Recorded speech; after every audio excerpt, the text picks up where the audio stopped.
नमस्कार दोस्तों, तो शुरू करते हैं आज के नेक्स्ट वीडियो में।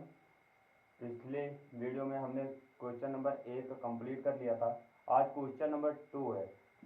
दर्शाइए कि किसी धनात्मक पूर्णांक का वर्ग किसी पूर्णांक q के लिए 4q या 4q प्लस 1 के रूप का होता है। चलिए सॉल्व करते हैं। यदि धनात्मक पूर्णांक का वर्ग 4q या q प्लस 1 का 4q प्लस 1 या 4q, हमने आपको पहले बताया था कि ये बराबर का bq प्लस का r होता है। ये को हम मान लेते हैं भाजक, b को मान लेते हैं भाज्य, ये को मान लेते हैं हम भाज्य, b को मान लेते हैं भाजक, q मान लेते हैं भागफल और r को मान लेते हैं शेषफल। परिचय में आपने ये पढ़ा है कि यदि हमारा भाजक 4 है तो शेषफल हमारा 0 हो सकता है, 1 हो सकता है, 2 हो सकता है या फिर 3 हो सकता है, लेकिन 4 इट्स इम्पॉसिबल, ये असंभव है। क्यों? क्योंकि 4 अगर हो जाएगा, हमारा भाजक भी 4 है और शेषफल 4 अगर बचता है तो 4 से हम डिवाइड कर सकते हैं और 4 का पहाड़ा पढ़ करके एक बार में उसको बराबर कर सकते हैं और शेषफल हमारा 0 प्राप्त हो जाएगा। इसलिए हम हमेशा ये मानकर रखते हैं कि अगर भाजक हमारा 4 है तो शेषफल हमारा 0, 1, 2 या फिर 3 हो सकता है। अब यहां पर अगर देखा जाए तो BQ प्लस R, B के स्थान पर 4 है, यहां B के स्थान पर 4 है। सिंपल सी बात है, हम लिखेंगे माना धनात्मक पूर्णांक का भाजक यानी कि B बराबर 4 है। अगर हमने भाजक 4 मान लिया तो इसलिए शेषफल हमारा जो है यानी कि स्मॉल r ये बराबर होगा हमारा 0, 1, 2 या फिर 3। इनमें से कोई हो सकता है लेकिन 4 कभी नहीं हो सकता। और इस प्रकार हम हल करेंगे यूक्लिड विभाजन एल्गोरिथ्म की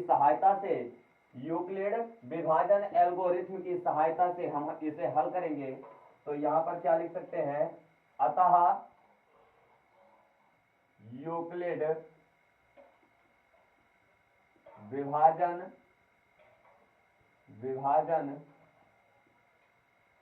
एल्गोरिथ्म से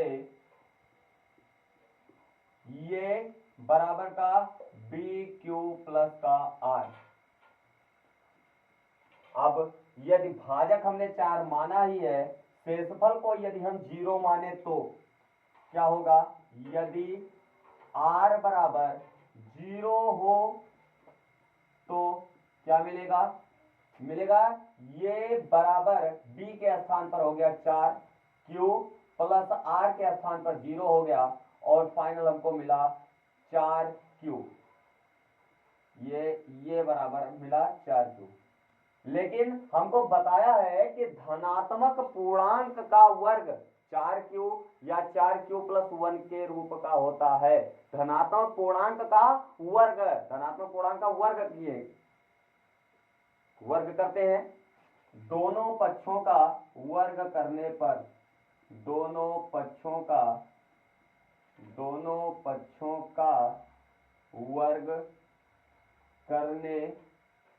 पर चलिए वर्ग करते हैं तो फाइनल हमें क्या मिलता है, यहां पर हमें मिलेगा, ये का वर्ग करेंगे तो मिलेगा ये स्क्वायर, 4Q का वर्ग करेंगे तो ये हो जाएगा हमारा ये स्क्वायर बराबर का 4Q को 4Q से गुणा किया जाएगा तो ये हो जाएगा 16Q स्क्वायर, और 16 को हम लिख सकते हैं ये स्क्वायर बराबर का 4 गुणे 4Q स्क्वायर। अब यहां पर यदि धनात्मक पूर्णांक का वर्ग माना गया है तो 4q² को अगर हम q मान ले, 4q² को हम q मान ले तो यहां पर लिख सकते हैं माना 4q² बराबर का q, इसलिए ये स्क्वायर बराबर हमारा तब हो जाएगा 4q, जो कि हमें सिद्ध करना था। एक तो ये हमारा हो गया। फिर पुनः हमें लेकर के आना है 4q+1, शेषफल हमारा 1 होना चाहिए, और 1 जब हो सकता है जब शेषफल हम 1 मान लें। तो यहां पर लिखेंगे पुनः यदि r बराबर 1 हो तो, अगर r बराबर 1 हो तो क्या मिलेगा, ये बराबर 4q+1, b के स्थान पर 4q+1 है तो +1। फिर से दोनों पक्षों का वर्ग करेंगे, दोनों पक्षों का वर्ग करने पर, दोनों पक्षों का वर्ग करेंगे तो हमें मिलेगा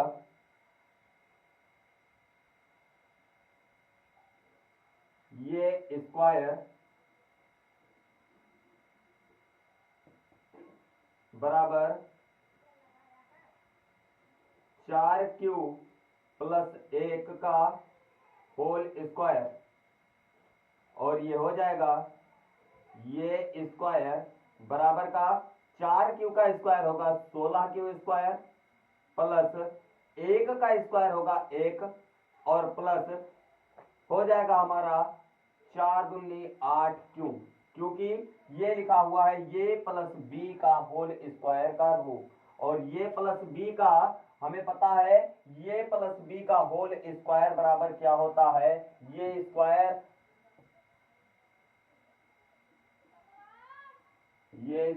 plus 2ab plus b square, या यूं कहे a square plus b square plus 2ab। अब यहां पर हम करेंगे ये स्क्वायर बराबर 16q² प्लस 8q प्लस 1, इसमें 4 को हम कॉमन लेंगे तो ये हो जाएगा ये स्क्वायर बराबर 4 कॉमन लिया गया, ये बचा 4q² प्लस 4 दूनी 8 2q और प्लस 1। यहां पर हम फिर इसी प्रकार से 4q² को q मानेंगे, माना 4q² प्लस 2q बराबर का q, तो फाइनल हमें मिलेगा ये स्क्वायर बराबर 4, और इसके स्थान पर हो जाएगा q और हो जाएगा प्लस का 1। ये हमारा हो गया फाइनल आंसर जो हमें सिद्ध करना था। एक तो ये हो गया प्रूफ, और दूसरा यहां पर ये हो गया प्रूफ। तो ये रहा आपका क्वेश्चन नंबर 2। पसंद आए तो लाइक कीजिए, सब्सक्राइब कीजिए और कमेंट कीजिए, और देखते रहिए ऐसे ही वीडियो सीरीज में।